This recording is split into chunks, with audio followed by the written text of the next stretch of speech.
जब लग जानै मुझ ते कश होए, तब इसको सुख नाही कोय। जब ए जानै मैं किश करता,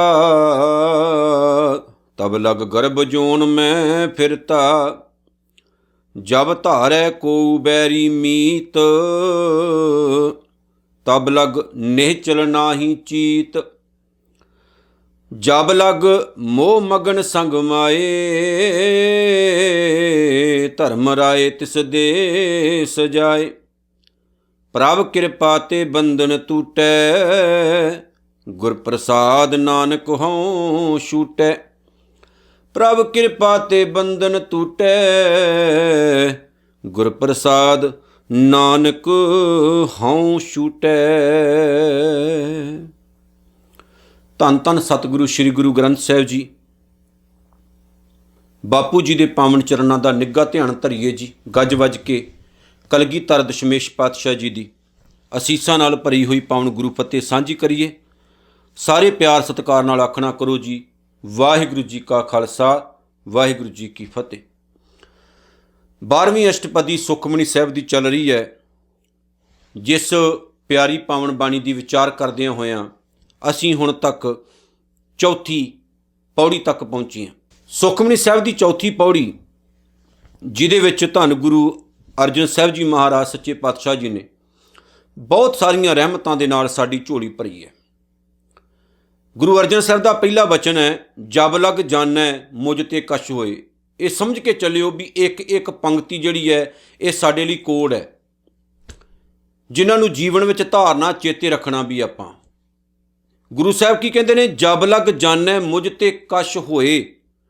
ਮਨੁੱਖ ਜਦੋਂ ਤੱਕ ਇਹ ਸਮਝਦਾ ਹੈ ਵੀ ਮੈਥੋਂ ਕੁਝ ਹੋ ਸਕਦਾ ਹੈ, ਵੀ ਮੈਂ ਕੁਝ ਕਰ ਸਕਦਾ, ਤਬ ਇਸ ਕੋ ਸੁਖ ਨਾਹੀ ਕੋਈ। ਤਦ ਤਾਈਂ ਇਸ ਨੂੰ ਕੋਈ ਸੁੱਖ ਨਹੀਂ ਹੋ ਸਕਦਾ। ਹੁਣ ਇਹ ਦੋ ਗੱਲਾਂ ਸਮਝਿਓ। ਜਦੋਂ ਤੱਕ ਆਪਾਂ ਇਸ ਹੰਕਾਰ 'ਚ, ਈਗੋ 'ਚ ਤੁਰੇ ਫਿਰਦੇ ਹਾਂ ਵੀ ਅਸੀਂ ਕੁਝ ਕਰ ਸਕਦੇ ਹਾਂ, ਤੇ ਗੁਰੂ ਸਾਹਿਬ ਕਹਿੰਦੇ ਫਿਰ ਇਹ ਸੁਖੀ ਨਹੀਂ ਹੋ ਸਕਦਾ, ਕਿਉਂਕਿ ਹੰਕਾਰ ਆ ਗਿਆ, ਈਗੋ ਆ ਗਈ ਵੀ ਮੈਂ ਕੁਝ ਕਰ ਸਕਦਾ। ਹੁਣ ਇਤਿਹਾਸ ਨੂੰ ਪੜ੍ਹੋ ਜੀ। ਪਹਿਲਾਂ ਆਪਾਂ ਇੱਕ ਦਿਨ ਪਹਿਲਾਂ ਵੀ ਵਿਚਾਰ ਸਾਂਝੀ ਕੀਤੀ ਸੀ ਕਿ ਗੁਰੂ ਅਰਜਨ ਸਾਹਿਬ ਸੱਚੇ ਪਾਤਸ਼ਾਹ ਦੇ ਵੱਡੇ ਭਰਾ ਨੇ ਬਾਬਾ ਪ੍ਰਿਥੀ ਚੰਦ, ਤੇ ਬਾਬਾ ਪ੍ਰਿਥੀ ਚੰਦ ਨੇ ਗੁਰੂ ਅਰਜਨ ਸਾਹਿਬ ਨੂੰ ਮਰਵਾਉਣ ਦੇ ਲਈ, ਖਤਮ ਕਰਾਉਣ ਦੇ ਲਈ ਆਪਣੇ ਇੱਕ ਸਾਥੀ ਨੂੰ ਲਿਆਂਦਾ ਸੀ, ਸੁਲੀ ਖਾਂ, ਜਿਹਦੇ ਬਾਰੇ ਗੁਰਬਾਣੀ 'ਚ ਲਿਖਿਆ ਹੋਇਆ ਹੈ, ਸੁਲਹੀ ਤੇ ਨਾਰਾਇਣ ਰਾਖ, ਸੁਲਹੀ ਕਾ ਹਾਥ ਕਹੀਂ ਨਾ ਪਹੁੰਚੈ, ਸੁਲੀ ਹੋਏ ਮੂਆ ਨਾ ਪਾਕ। ਸੁਲਹੀ ਖਾਂ ਜਿਹੜਾ ਕਿ ਭੱਠੇ ਦੇ ਵਿੱਚ ਪੈ ਕੇ ਸੜ ਕੇ ਮਰ ਗਿਆ, ਉਹਦੀ ਮਨਸਾ ਹੀ ਨਹੀਂ ਪੂਰੀ ਹੋ ਸਕੀ, ਲੇਕਿਨ ਆਇਆ ਇਸ ਮਕਸਦ ਵਾਸਤੇ ਸੀ ਕਿ ਮੈਂ ਗੁਰੂ ਅਰਜਨ ਸਾਹਿਬ ਨੂੰ ਮਾਰ ਦੇਣਾ, ਮੈਂ ਉਹਨਾਂ ਨੂੰ ਖਤਮ ਕਰ ਦੇਵਾਂਗਾ। ਮੈਂ ਗੁਰੂ ਅਰਜਨ ਸਾਹਿਬ ਮਹਾਰਾਜ ਸੱਚੇ ਪਾਤਸ਼ਾਹ ਜੀ ਦਾ ਉਹ ਕੁਝ ਨਾ ਵਿਗਾੜ ਸਕਿਆ, ਲੇਕਿਨ ਆਪ ਬਲਦੇ ਹੋਏ ਭੱਠੇ ਦੇ ਵਿੱਚ ਪੈ ਕੇ ਉਹ ਮਰ ਗਿਆ। ਜਦੋਂ ਤੱਕ ਇਨਸਾਨ ਕਿਸੇ ਆਕੜ ਵਿੱਚ ਆ ਕੇ, ਈਗੋ ਵਿੱਚ ਆ ਕੇ ਇਹ ਸੋਚੇ, ਫੈਸਲਾ ਕਰੇ ਵੀ ਮੈਂ ਕੁਝ ਕਰ ਸਕਦਾ, ਮੈਂ ਬਹੁਤ ਕੁਝ ਕਰ ਸਕਦਾ, ਤੇ ਪਿਆਰਿਓ ਬੰਦਾ ਕਦੇ ਸੁਖੀ ਨਹੀਂ ਵੱਸ ਸਕਦਾ। ਜਿਹੜਾ ਬੰਦਾ ਨਾ ਕਿਸੇ ਦੂਸਰੇ ਦੇ ਸਾਹਮਣੇ ਟੋਆ ਪੁੱਟੇ ਨਾ ਤੇ ਕਵੇ ਮੈਂ ਤੈਨੂੰ ਇਹਦੇ 'ਚ ਸੁੱਟਣਾ। ਕੁਦਰਤ ਦਾ ਇੱਕ ਨਜ਼ਾਰਾ ਹੈ, ਸਭ ਤੋਂ ਪਹਿਲਾਂ ਕੁਦਰਤ ਉਹਦੇ ਲਈ ਖਾਤਾ ਤਿਆਰ ਕਰਦੀ ਹੈ, ਪਹਿਲਾਂ ਉਹਨੂੰ ਸੁੱਟਦੀ ਹੈ। ਇਸ ਲਈ ਕੋਸ਼ਿਸ਼ ਕਰੋ, ਕਿਸੇ ਨੂੰ ਵੰਗਾਰਨ ਦੀ ਲੋੜ ਨਹੀਂ, ਕਿਸੇ ਦਾ ਬੁਰਾ ਕਰਨ ਦੀ ਲੋੜ ਨਹੀਂ। ਪਰ ਬਹੁਤ ਸਾਰੇ ਲੋਕ ਅੱਜ ਵੀ ਆਕੜਾਂ ਵਿੱਚ ਬੈਠੇ ਨੇ, ਜਿਹੜੇ ਕਹਿੰਦੇ ਨੇ ਵੀ ਆਪਾਂ ਕੁਝ ਕਰ ਸਕਦੇ ਹਾਂ। ਦਸੰਬਰ ਦਾ ਮਹੀਨਾ ਚੱਲ ਰਿਹਾ, ਵਜ਼ੀਰ ਖਾਨ ਨੇ ਸਾਹਿਬਜ਼ਾਦਿਆਂ ਨੂੰ ਇਹੀ ਗੱਲ ਕਹੀ ਸੀ, ਮੈਂ ਤੁਹਾਡੇ ਪਿਤਾ ਨੂੰ ਵੀ ਮਾਰ ਦੇਣਾ,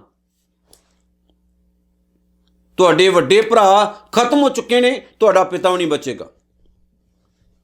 ਗੁਰੂ ਗੋਬਿੰਦ ਸਿੰਘ ਮਹਾਰਾਜ ਸੱਚੇ ਪਾਤਸ਼ਾਹ ਜੀ ਦਾ ਉਹ ਕੁਝ ਨਾ ਵਿਗਾੜ ਸਕਿਆ, ਲੇਕਿਨ ਬਾਬਾ ਬੰਦਾ ਸਿੰਘ ਬਹਾਦਰ ਦੇ ਰੂਪ ਦੇ ਵਿੱਚ ਰੱਬੀ ਤਾਕਤ ਆਈ ਤੇ ਘਸੀਟ ਘਸੀਟ ਕੇ ਉਹਨੂੰ ਮਾਰਿਆ ਗਿਆ।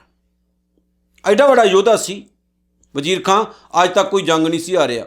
ਸਰਹੰਦ ਦਾ ਨਵਾਬ, ਸਿਰਹੰਦ ਹਿੰਦ ਦਾ ਸਿਰ ਜਾਂ ਹਿੰਦ ਦਾ ਤਾਜ, ਐਡੇ ਵੱਡੇ ਇਲਾਕੇ ਦਾ ਮਾਲਕ ਸੀ ਉਹ।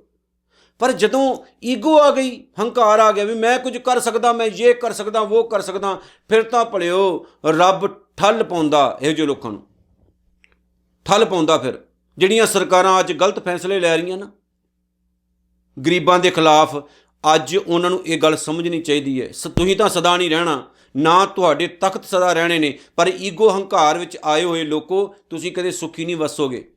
ਤੁਹਾਨੂੰ ਰਾਤ ਨੂੰ ਨੀਂਦ ਜਿਹੜੀ ਨਾ ਗੋਲੀਆਂ ਖਾ ਕੇ ਆਉਣੀ ਹੈ। ਇੱਦਾਂ ਨਹੀਂ ਸੁਖੀ ਰਹੋਗੇ ਤੁਸੀਂ। ਬਈ ਦੂਜਿਆਂ ਦਾ ਨੁਕਸਾਨ ਕਰਕੇ ਕੋਈ ਸੁਖੀ ਹੁੰਦਾ?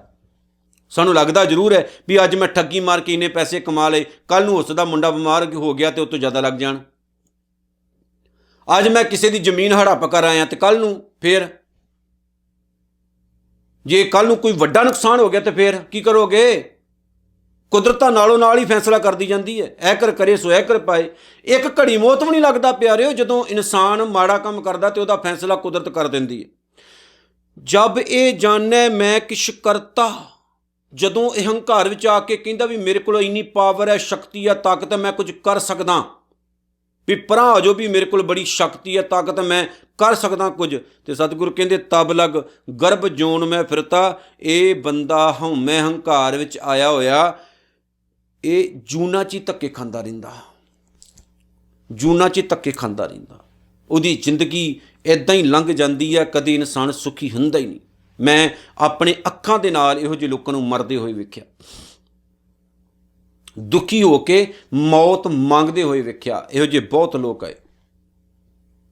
ਉਹ ਗੁਰੂ ਸਾਹਿਬ ਦਾ ਇੱਕ ਇੱਕ ਬਚਨ ਸਰਬ ਕਲਾ ਸੰਪੂਰਨ ਹੈ, ਸਮਰੱਥ ਹੈ ਅਤੇ ਸੱਚ ਹੈ ਪਿਆਰਿਓ। ਜੇ ਆਪਾਂ ਵੀ ਕੋਈ ਆਪਣੀ ਲਾਈਫ ਦੇ ਵਿੱਚ ਇੱਦਾਂ ਦੇ ਕੰਮ ਕਰ ਰਹੇ ਹਾਂ ਤਾਂ ਅੱਜ ਹੀ ਛੱਡ ਦਿਓ। ਆਪਣੀ ਤਾਕਤ ਦੀ ਅਜ਼ਮਾਇਸ਼ ਕਰਕੇ ਮਤ ਕਹੋ ਵੀ ਮੈਂ ਕੁਝ ਕਰ ਸਕਦਾ। ਇਹ ਤਾਕਤ ਤੂਕਤ ਕੋਈ ਕੰਮ ਨਹੀਂ ਆਉਂਦੀ ਜਦੋਂ ਰੱਬ ਦਾ ਡੰਕਾ ਵੱਜਦਾ, ਰੱਬ ਦੇ ਘਰ ਦਾ ਨਗਾਰਾ ਵੱਜਦਾ ਨਾ, ਫਿਰ ਸਾਰੇ ਡੋਲ ਜਾਂਦੇ ਨੇ। ਇਹ ਕੋਈ ਕੰਮ ਨਹੀਂ ਆਉਂਦੀਆਂ ਚੀਜ਼ਾਂ, ਇਹ ਤਾਂ ਸਭ ਇੱਥੇ ਰਹਿ ਜਾਣੀਆਂ। ਵੱਡੇ ਵੱਡੇ ਯੋਧੇ ਰੁਲ ਗਏ, ਆਪਾਂ ਕੀ ਚੀਜ਼ਾਂ ਦੱਸੋ। ਸਤਿਗੁਰੂ ਅੱਗੇ ਕਹਿੰਦੇ ਨੇ ਜੀ ਜਬ ਧਾਰੈ ਕੂ ਬੈਰੀ ਮੀਤ। ਹੁਣ ਇੱਕ ਇੱਕ ਸ਼ਬਦ ਕਮਾਲ ਦਾ, ਜਦੋਂ ਆਪਾਂ ਆਪਣੇ ਮਨ ਵਿੱਚ ਇਹ ਧਾਰ ਲੈਂਦੇ ਹਾਂ, ਕਿਸੇ ਨੂੰ ਵੈਰੀ ਅਤੇ ਕਿਸੇ ਨੂੰ ਮਿੱਤਰ ਬਣਾ ਲੈਂਦੇ ਹਾਂ। ਇਹ ਧਾਰਨਾ ਬਣਾ ਲੈਂਦੇ ਹਾਂ ਵੀ ਆਹ ਮੇਰਾ ਦੁਸ਼ਮਣ ਹੈ ਅਤੇ ਆਹ ਮੇਰਾ ਮਿੱਤਰ ਹੈ। ਉਦੋਂ ਫਿਰ ਬੇੜਾ ਗਰਕ ਹੁੰਦਾ, ਉਦੋਂ ਨਹੀਂ ਰਹਿੰਦਾ ਕੱਖ। ਜਦੋਂ ਆਪਾਂ ਵੰਡੀਆਂ ਪਾਉਂਦੇ ਨਾ ਸਮਾਜ ਦੇ ਵਿੱਚ ਦੂਜਿਆਂ ਦਾ ਨੁਕਸਾਨ ਕਰਨ ਦੇ ਲਈ, ਵੀ ਆਹ ਤਾਂ ਮੇਰਾ ਹੋ ਗਿਆ ਦੋਸਤ, ਵੀ ਇਹਦਾ ਮੈਂ ਚੰਗਾ ਕਰਨਾ, ਆਹ ਉਹ ਮੇਰਾ ਦੁਸ਼ਮਣ ਹੈ ਅਤੇ ਮੈਂ ਉਹਦਾ ਰਹਿਣ ਹੀ ਨਹੀਂ ਕੱਖ ਦੇਣਾ। ਅਗਲੀ ਗੱਲ ਸੁਣੋ, ਸਤਿਗੁਰੂ ਕਹਿੰਦੇ ਨੇ ਤਬ ਲਗ ਨੇਚਰ ਨਾ ਹੀ ਚੀਤ। ਜਦੋਂ ਤੱਕ ਸਾਡੇ ਮਨ ਵਿੱਚ ਇਹ ਚੀਜ਼ ਹੈ, ਸਾਡਾ ਮਨ ਟਿਕਾਣੇ 'ਤੇ ਆ ਹੀ ਨਹੀਂ ਸਕਦਾ, ਸਾਡੀ ਮੱਤ ਟਿਕਾਣੇ 'ਤੇ ਆ ਹੀ ਨਹੀਂ ਸਕਦੀ। ਅਸੀਂ ਚੱਕਰਾਂ ਦੇ ਵਿੱਚ ਹੀ ਪਏ ਰਵਾਂਗੇ। ਹੁਣ ਗੁਰੂ ਸਾਹਿਬ ਦਾ ਬਚਨ ਵਿਚਾਰਦੇ ਹਾਂ। ਸਤਿਗੁਰੂ ਕਹਿੰਦੇ ਨਾ ਕੋ ਬੈਰੀ ਨਹੀਂ ਬਿਗਾਨਾ ਸਗਲ ਸੰਗ ਹਮ ਕੋ ਬਨ ਆਈ। ਨਾ ਕੋਈ ਮੇਰਾ ਦੁਸ਼ਮਣ ਹੈ ਅਤੇ ਨਾ ਕੋਈ ਮੇਰਾ ਮਿੱਤਰ ਹੈ, ਮੇਰੀ ਸਾਰਿਆਂ ਨਾਲ ਹੀ ਬਣਦੀ ਹੈ, ਮੇਰੀ ਸਾਰਿਆਂ ਨਾਲ ਹੀ ਬਣਦੀ। ਅਸੀਂ ਜਦੋਂ ਬੈਕ ਜਾਂਦੇ ਨਾ ਆਪਣੇ ਇਤਿਹਾਸ ਵੱਲ, ਅਤੇ ਸਾਡਾ ਇਤਿਹਾਸ ਹੈ ਬੜਾ ਕਮਾਲ ਦਾ। ਇੱਕ ਮੈਂ ਤੁਹਾਨੂੰ ਪਿਆਰਿਓ ਗੱਲ ਕਹਿ ਦੇਵਾਂ, ਕੁਝ ਦਿਨ ਪਹਿਲਾਂ ਮੈਂ 2-3 ਕਮੈਂਟ ਪੜ੍ਹੇ। ਇੱਕ ਵੀਡੀਓ ਹੈ ਮੇਰੀ, ਵੀਡੀਓ ਦੇ ਵਿੱਚ ਅਕਾਲੀ ਫੂਲਾ ਸਿੰਘ ਦਾ ਜ਼ਿਕਰ ਕੀਤਾ ਦਾਸ ਨੇ। ਹੇਠਾਂ ਜਿਹੜੇ ਕਮੈਂਟ ਆਏ ਪੋਜ਼ੀਟਿਵ ਹੈ, ਪਰ ਉਹ ਕਮੈਂਟ ਵਿੱਚ ਇਹ ਸ਼ਬਦ ਆਇਆ ਵੀ ਆਪਾਂ ਕਿਸੇ ਗਾਇਕ ਦਾ ਗੀਤ ਸੁਣ ਕੇ ਅਕਾਲੀ ਫੂਲਾ ਸਿੰਘ ਉੱਤੇ ਸਰਚ ਕੀਤਾ ਤਾਂ ਸਾਨੂੰ ਵੀਡੀਓ ਮਿਲੀ। ਇਹਦੇ ਤੋਂ ਜ਼ਿਆਦਾ ਬਦਕਿਸਮਤੀ ਸਾਡੀ ਨਹੀਂ। ਜਦੋਂ ਸਾਡਾ ਇਤਿਹਾਸ ਸਾਨੂੰ ਗਾਇਕ ਦੱਸਣਗੇ ਪਿਆਰਿਓ, ਅਸੀਂ ਆਪ ਕਿਉਂ ਨਹੀਂ ਵਿਚਾਰਦੇ? ਸਾਡੇ ਘਰਾਂ ਦੇ ਵਿੱਚ ਜੰਮਦੇ ਬੱਚੇ ਤੋਂ ਲੈ ਕੇ ਮਰਨ ਤੱਕ ਅਸੀਂ ਇਹ ਸੋਚੀਏ ਵੀ ਆਪਣੀਆਂ ਔਲਾਦਾਂ ਨੂੰ ਆਪਾਂ ਆਪਣੇ ਇਤਿਹਾਸ ਨਾਲ ਜੋੜਨਾ। ਸਾਨੂੰ ਕੋਈ ਦੂਜਾ ਦੱਸ ਰਿਹਾ, ਖੁਦ ਨਹੀਂ ਆਪਾਂ ਪੜ੍ਹਦੇ। ਸਾਡੇ ਘਰਾਂ ਦੇ ਵਿੱਚ ਪਤਾ ਹੋਣਾ ਚਾਹੀਦਾ ਅਕਾਲੀ ਫੂਲਾ ਸਿੰਘ ਕੌਣ ਹੈ, ਹਰੀ ਸਿੰਘ ਨਲੂਆ ਕੌਣ ਹੈ। ਬਹੁਤਿਆਂ ਨੂੰ ਪਤਾ ਨਹੀਂ ਹਰੀ ਸਿੰਘ ਨਲੂਆ ਕੌਣ ਹੈ, ਬਹੁਤਿਆਂ ਨੂੰ ਪਤਾ ਹੀ ਨਹੀਂ ਸਾਡੇ ਇਤਿਹਾਸ ਦਾ, ਆਪਣੇ ਇਤਿਹਾਸ ਦਾ ਨਹੀਂ ਸਾਡੇ ਬੱਚਿਆਂ ਨੂੰ ਪਤਾ। ਆਹ ਟੀਵੀਆਂ ਦੇ ਵਿੱਚ ਆਉਣ ਵਾਲੇ ਨਕਲੀ ਰਮਾਇਣ ਸੀਰੀਅਲ ਦੇਖ ਲਓ, ਆਹ ਸਭ ਨੂੰ ਪਤਾ ਹੋਵੇਗਾ ਹਰ ਚੀਜ਼ ਦਾ, ਪਰ ਨਹੀਂ ਆਪਣੇ ਇਤਿਹਾਸ ਬਾਰੇ ਨਹੀਂ ਪਤਾ। ਹਾਂ ਇੰਨਾ ਪਤਾ ਵੀ ਬਿਗ ਬੌਸ ਆਉਣਾ ਜੀ, ਉਹ ਦੇਖਣਾ, ਪਰ ਇੰਨਾ ਪਤਾ ਵੀ ਆਪਣੇ ਇਤਿਹਾਸ ਬਾਰੇ ਵੀ ਪੜ੍ਹਨਾ, ਆਪਣੇ ਬੱਚਿਆਂ ਨੂੰ ਉਸ ਪਾਸੇ ਵੀ ਜੋੜੋ। ਜਦੋਂ ਤੱਕ ਆਪਾਂ ਦੂਰ ਹਾਂ ਇਹਨਾਂ ਚੀਜ਼ਾਂ ਤੋਂ ਤਾਂ ਪਿਆਰਿਓ ਕੱਖ ਨਹੀਂ ਜੇ ਪੱਲੇ ਪੈਣਾ। ਯਾਦ ਰੱਖਿਓ ਇਤਿਹਾਸ ਸਾਡਾ ਬੜਾ ਕਮਾਲ ਦਾ। ਬੈਕ ਜਾ ਕੇ ਤੁਸੀਂ ਵੇਖਿਓ ਉਹ ਟਾਈਮ ਜਦੋਂ ਸਿੱਖਾਂ ਦੇ ਸਿਰਾਂ ਦੇ ਮੁੱਲ ਪੈਂਦੇ ਰਹੇ। ਇਤਿਹਾਸ ਪੜ੍ਹਿਓ, ਸਿੱਖਾਂ ਦੇ ਸਿਰਾਂ ਦੇ ਮੁੱਲ ਪੈਂਦੇ ਰਹੇ। ਕੋਈ ਬੰਦਾ ਕਿਸੇ ਸਿੱਖ ਦਾ ਸਿਰ ਵੱਢ ਕੇ ਲਿਆਉਂਦਾ ਸੀ ਨਾ, ਤੇ ਉਸ ਟਾਈਮ ਦੀ ਗੌਰਮੈਂਟ ਉਹਨੂੰ 80 ਰੁਪਏ ਦਿੰਦੀ ਸੀ। ਇੰਨੇ ਸਿੱਖ ਕੀਮਤੀ ਸਨ, ਇੰਨੇ ਕੀਮਤੀ ਸਰਕਾਰਾਂ ਦੇ ਲਈ। ਸਿੱਖ ਦੇ ਵੱਢੇ ਹੋਏ ਸਿਰ ਦਾ ਮੁੱਲ 80 ਰੁਪਏ ਸੀ। ਸਰਕਾਰਾਂ ਕੰਗਾਲ ਹੋ ਗਈਆਂ, ਸਿੱਖ ਨਹੀਂ ਕੰਗਾਲ ਹੋਏ। ਸਰਕਾਰਾਂ ਮਰ ਮੁੱਕ ਗਈਆਂ, ਸਿੱਖ ਅੱਜ ਵੀ ਜਿਉਂਦੇ ਨੇ।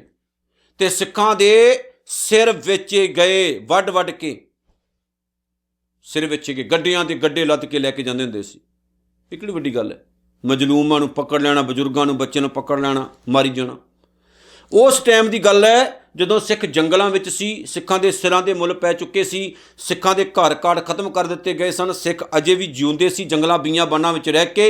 ਇਤਿਹਾਸਕਾਰ ਕਹਿੰਦੇ ਇੰਨੇ ਕੁ ਆਪਣੇ ਅੰਦਰੋਂ ਨਰਮ ਦਿਲ ਦੇ ਹੁੰਦੇ ਸੀ, ਜਦੋਂ ਉਹ ਭੋਜਨ ਪ੍ਰਸ਼ਾਦਾ ਤਿਆਰ ਕਰਦੇ ਸੀ, ਲੰਗਰ ਤਿਆਰ ਕਰਦੇ ਸੀ, ਤਾਂ ਇੱਕ ਸਿੱਖ ਉੱਚੀ ਜਗ੍ਹਾ ਉੱਤੇ ਜਾ ਕੇ ਸਾਫਾ ਇੱਦਾਂ ਹੱਥ 'ਚ ਫੜ ਕੇ ਫੇਰ ਕੇ ਕਹਿੰਦਾ ਹੁੰਦਾ ਸੀ, ਜਿੰਨੇ ਛਕਣਾ ਹੈ ਆ ਕੇ ਛਕ ਲਓ, ਗੁਰੂ ਕੀ ਦੇਗ ਤਿਆਰ ਹੋ ਗਈ ਹੈ।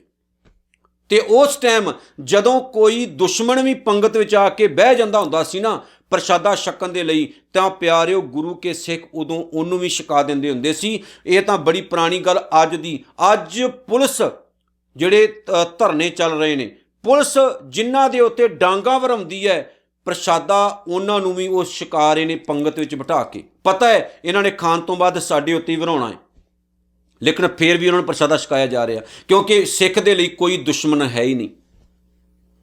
ਤੇ ਅਸੀਂ ਤਾਂ ਆਪਣੀ ਕੌਮ ਦੇ ਵਿੱਚ ਹੀ ਦੁਸ਼ਮਣੀਆਂ ਪਾਲ ਲਈਆਂ, ਦੁਸ਼ਮਣੀਆਂ ਭਾਵ ਪਾਲ ਕੇ ਬੈਠੇ ਹੋਏ ਆ। ਆਪਣੀ ਸਿੱਖ ਹੀ ਸਿੱਖ ਦਾ ਦੁਸ਼ਮਣ ਹੋ ਗਿਆ, ਸਿੱਖ ਹੀ ਸਿੱਖ ਦਾ ਵੈਰੀ ਹੋ ਗਿਆ। ਇਹ ਕਿੱਥੇ ਜਾ ਕੇ ਇਹ ਗੱਲ ਕਿਤੇ ਖਤਮ ਹੋਣੀ ਪਿਆਰਿਓ। ਅਗਲੀ ਗੱਲ, ਸਤਿਗੁਰ ਕਹਿੰਦੇ ਨੇ, ਜਬ ਲਗ ਮੋਹ ਮਗਨ ਸੰਗ ਮਾਏ। ਜਦੋਂ ਤੱਕ ਬੰਦਾ ਮਾਇਆ ਦੇ ਮੋਹ ਵਿੱਚ ਗਰਕ ਰਹਿੰਦਾ ਹੈ, ਡਿੱਗਾ ਰਹਿੰਦਾ, ਮਾਇਆ ਦੇ ਮੋਹ ਵਿੱਚ ਡਿੱਗਾ ਰਹਿੰਦਾ, ਤਬ ਲਗ ਧਰਮ ਰਾਏ ਦੇਸ ਜਾਏ। ਤਦੋਂ ਤੱਕ ਧਰਮ ਰਾਏ ਭਾਵ ਰੱਬੀ ਕਾਨੂੰਨ ਇਸ ਨੂੰ ਸਜ਼ਾ ਦਿੰਦਾ ਰਹਿੰਦਾ, ਦੰਡ ਦਿੰਦਾ ਰਹਿੰਦਾ। ਬੰਦਾ ਬਚਦਾ ਨਹੀਂ। ਮੋਹ ਮਾਇਆ 'ਚ ਡਿੱਗੇ ਨੂੰ ਦੰਡ ਕਿਉਂ ਮਿਲਦਾ? ਕਿਉਂਕਿ ਮੋਹ ਮਾਇਆ ਵਿੱਚ ਡਿੱਗਾ ਹੋਇਆ ਇਨਸਾਨ ਸਭ ਤੋਂ ਜ਼ਿਆਦਾ ਗਰਕ ਰਹਿੰਦਾ। ਉਹ ਆਪਣੇ ਤੱਕ ਹੀ ਸੀਮਤ ਹੋ ਜਾਂਦਾ।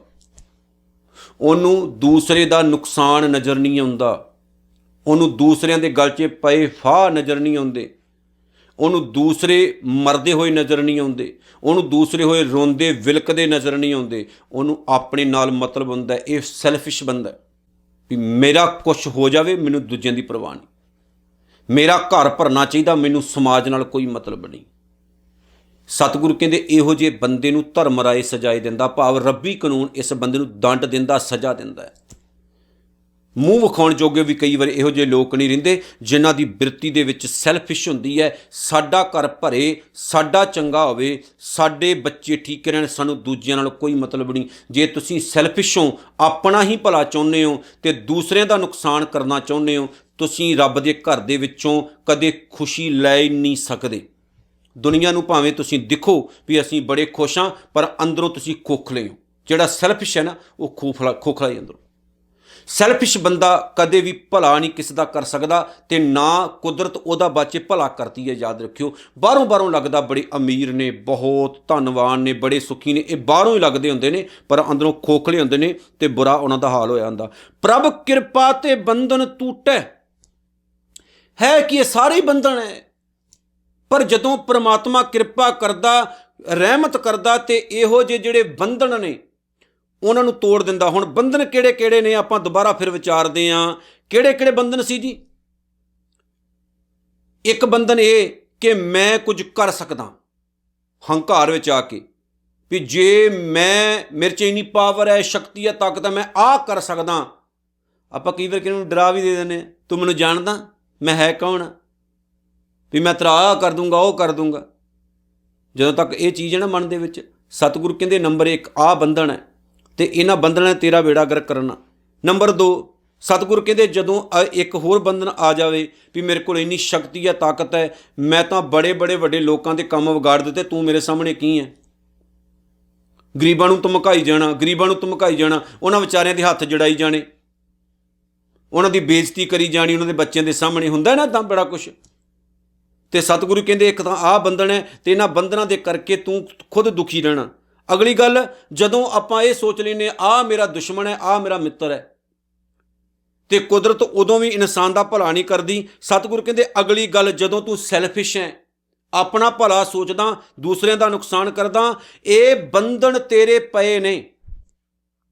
ਇਹਨਾਂ ਬੰਧਨਾਂ 'ਚ ਜਦੋਂ ਤੱਕ ਫਸਿਆ ਤੇਰਾ ਭਲਾ ਨਹੀਂ ਹੋਣ ਲੱਗਾ, ਕਿਉਂਕਿ ਬੰਧਨ ਜਿਹੜੇ ਨੇ ਨਾ, ਇਹ ਸਭ ਤੋਂ ਵੱਡੇ ਦੁੱਖ ਹੁੰਦੇ ਨੇ। ਪ੍ਰਭ ਕਿਰਪਾ ਤੇ ਬੰਧਨ ਟੂਟੈ, ਜਦੋਂ ਪ੍ਰਮਾਤਮਾ ਦੀ ਕਿਰਪਾ ਨਾਲ ਆ ਬੰਧਨ, ਆ ਰੱਸੀਆਂ ਕੱਟੀਆਂ ਜਾਂਦੀਆਂ ਨੇ।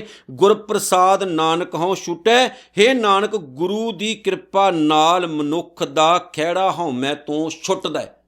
ਜਦੋਂ ਫਿਰ ਸਤਿਗੁਰੂ ਕਿਰਪਾ ਕਰਦਾ, ਰਹਿਮਤ ਕਰਦਾ, ਤੇ ਇਨਸਾਨ ਨੂੰ ਹਉਮੈ ਹੰਕਾਰ ਤੋਂ ਬਚਾ ਲੈਂਦਾ। ਤੇ ਪਿਆਰਿਓ, ਇਹਨਾਂ ਬੰਧਨਾਂ ਦੇ ਵਿੱਚ ਜਦੋਂ ਤੱਕ ਆਪਾਂ ਫਸੇ ਹੋਏ ਹਾਂ, ਇਹ ਬੰਧਨਾਂ ਦੇ ਕਾਰਨ ਸਾਡੀ ਜ਼ਿੰਦਗੀ ਨਰਕ ਬਣੀ ਰਹਿਣੀ, ਸਵਰਗ ਨਹੀਂ ਬਣਨੀ। ਜੇ ਆਪਾਂ ਚਾਹੁੰਦੇ ਆਪਾਂ ਸੁਖੀ ਰਹੀਏ, ਜੇ ਆਪਾਂ ਚਾਹੁੰਦੇ ਹਾਂ ਆਪਾਂ ਸਮਾਜ ਵਿੱਚ ਕੁਝ ਚੰਗਾ ਕਰਕੇ ਜਾਈਏ, ਜੇ ਆਪਾਂ ਚਾਹੁੰਦੇ ਹਾਂ ਸਾਡੀ ਜ਼ਿੰਦਗੀ ਫੁੱਲਾਂ ਵਰਗੀ ਬਣੀ ਰਹੇ, ਜੇ ਆਪਾਂ ਚਾਹੁੰਦੇ ਹੱਸੂ ਹੱਸੂ ਕਰਦੇ ਸੰਸਾਰ ਤੋਂ ਜਾਈਏ, ਤਾਂ ਪਿਆਰਿਓ ਇਹਨਾਂ ਗੱਲਾਂ ਦਾ ਖਿਆਲ ਰੱਖੋ,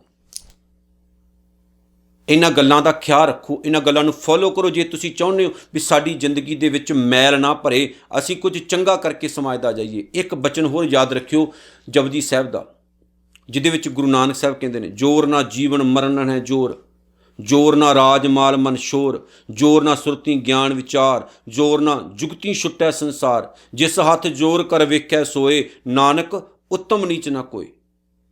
ਹੁਣ ਕਮਾਲ ਦੀ ਗੱਲ ਹੈ, ਅਸੀਂ ਆਪਣੇ ਜ਼ੋਰ ਦਾ ਵਿਖਾਵਾ ਕਰਦੇ ਫਿਰਦੇ ਹਾਂ ਵੀ ਸਾਡੇ ਕੋਲ ਇੰਨੀ ਸ਼ਕਤੀ, ਬਲ, ਤਾਕਤ, ਇਹ ਕਰਤਾ, ਉਹ ਕਰਤਾ, ਆਹ ਕਰ ਦੂੰ, ਉਹ ਕਰ ਦੂੰ। ਤੇ ਗੁਰੂ ਸਾਹਿਬ ਕਹਿੰਦੇ ਨੇ, ਕਿਹੜੇ ਜ਼ੋਰ ਦੀ ਗੱਲ ਕਰਦਾ, ਉਹਦੇ ਜ਼ੋਰ ਦੇ ਅੱਗੇ ਤੇਰਾ ਜ਼ੋਰ ਕੀ? ਆਹ ਬਾਹਾਂ ਤੇਰੀਆਂ ਕੀ ਕਰ ਲੈਣਗੀਆਂ? ਤੇਰਾ ਤਖਤ ਕੀ ਕਰ ਲੂ? ਤੇਰੀ ਕੁਰਸੀ ਕੀ ਕਰ ਲੂ? ਤੇਰੀ ਕਲਮ ਕੀ ਕਰ ਲੂ? ਜਦੋਂ ਫਿਰ ਉਹ ਆਪਣੀ ਆਈ ਤੇ ਹੁੰਦਾ ਨਾ, ਵੱਡਿਆਂ ਵੱਡਿਆਂ ਨੂੰ ਸਬਕ ਸਿਖਾ ਦਿੰਦਾ, ਵੱਡਿਆਂ ਵੱਡਿਆਂ ਨੂੰ ਇਹ ਨੁਕਰੇ ਲਾ ਦਿੰਦਾ, ਵੱਡੇ ਵੱਡਿਆਂ ਨੂੰ ਰੋਲ ਕੇ ਰੱਖ ਦਿੰਦਾ, ਜ਼ਮੀਨ ਦੇ ਉੱਤੇ ਪਟਕਾ ਪਟਕਾ ਕੇ ਮਾਰਦਾ। ਜਦੋਂ ਆਪਣੀ ਆਈ ਤੇ ਉਦੋਂ ਆਉਂਦਾ, ਅਸੀਂ ਤਾਂ ਦੂਸਰੇ ਪਾਸੇ ਤੁਰੇ ਫਿਰਦੇ ਹਾਂ। ਸੁਖਮਨੀ ਸਾਹਿਬ ਦੇ ਵਿੱਚ ਆਹੀ ਗੱਲਾਂ ਸਮਝਾਈਆਂ ਜਾ ਰਹੀਆਂ ਨੇ। ਹੁਣ ਆ ਜਿਹੜੀ 12ਵੀਂ ਅਸ਼ਟਪਦੀ ਹੈ, ਮੈਂ ਸੋਚ ਰਿਹਾ ਵੀ ਫੋਕਸ ਹੀ ਸਤਿਗੁਰੂ ਦਾ ਇਸ ਗੱਲ ਉੱਤੇ ਹੈ ਵੀ ਬੰਦਾ ਹੰਕਾਰ ਵਸ ਹੋ ਕੇ ਅੱਜ ਬਣਿਆ ਕੀ ਫਿਰਦਾ, ਹਰਨਾਕਸ਼ ਬਣਿਆ ਫਿਰਦਾ, ਹਰਨਾਕਸ਼। ਪਰ ਰੱਬ, ਉਹਦੇ ਸਾਹਮਣੇ ਬੰਦਾ ਕੱਖ ਵੀ ਨਹੀਂ ਹੈ। ਇੱਕ ਮਿੰਟ ਨਹੀਂ ਲਾਉਂਦੀ ਕੁਦਰਤ, ਬੰਦੇ ਨੂੰ ਪਟਕਾ ਪਟਕਾ ਕੇ ਥੱਲੇ ਮਾਰਦੀ। ਬਾਣੀ ਪੜ੍ਹੋ, ਜਦੋਂ ਪੜ੍ਹੋਗੇ ਇਹ ਸਿੱਖਿਆਵਾਂ ਤੁਹਾਨੂੰ ਮਿਲਣਗੀਆਂ, ਤੁਹਾਡੀਆਂ ਅੱਖਾਂ ਖੁੱਲ੍ਹ ਜਾਣਗੀਆਂ, ਪਰਦੇ ਖੁੱਲ੍ਹ ਜਾਣਗੇ, ਦਿਮਾਗ ਦੇ ਖੁੱਲ੍ਹ ਜਾਣਗੇ, ਪਤਾ ਲੱਗੇਗਾ ਕੁਦਰਤ ਦਾ ਨਜ਼ਾਰਾ। ਸੋ ਆਓ ਪਿਆਰਿਓ, ਗੁਰੂ ਦੀਆਂ ਇਹਨਾਂ ਬਾਤਾਂ ਨੂੰ ਫੋਲੋ ਕਰੀਏ, ਸਤਿਗੁਰੂ ਦੇ ਇਹਨਾਂ ਉਪਦੇਸ਼ਾਂ ਨੂੰ ਮੰਨੀਏ, ਆਪਣੇ ਘਰ ਵਿੱਚ ਸਿੱਖੀ ਦਾ ਚਾਨਣ ਕਰੀਏ, ਆਪ ਚੰਗੀਆਂ ਕਿਤਾਬਾਂ ਪੜ੍ਹੀਏ, ਇਤਿਹਾਸ ਪੜ੍ਹੀਏ, ਇਤਿਹਾਸ ਤੋਂ ਜਾਣੂਕਾਰ ਹੋਈਏ, ਤੇ ਗੁਰੂ ਗੁਰੂ ਕਰਦੇ ਆਪਣੀ ਜ਼ਿੰਦਗੀ ਸਫਲ ਕਰਕੇ ਜਾਈਏ। ਸੋ ਪਿਆਰਿਓ, ਇਤਨੀਆਂ ਬੇਨਤੀਆਂ ਸਵੀਕਾਰ ਕਰਨੀਆਂ, ਭੁੱਲ ਚੁੱਕ ਦੀ ਖਿਮਾ ਜੀ। ਨਾਨਕ ਨਾਮ ਚੜ੍ਹਦੀ ਕਲਾ, ਤੇਰੇ ਭਾਣੇ ਸਰਬੱਤ ਦਾ ਭਲਾ। ਵਾਹਿਗੁਰੂ ਜੀ ਕਾ ਖਾਲਸਾ, ਵਾਹਿਗੁਰੂ ਜੀ ਕੀ ਫਤਿਹ।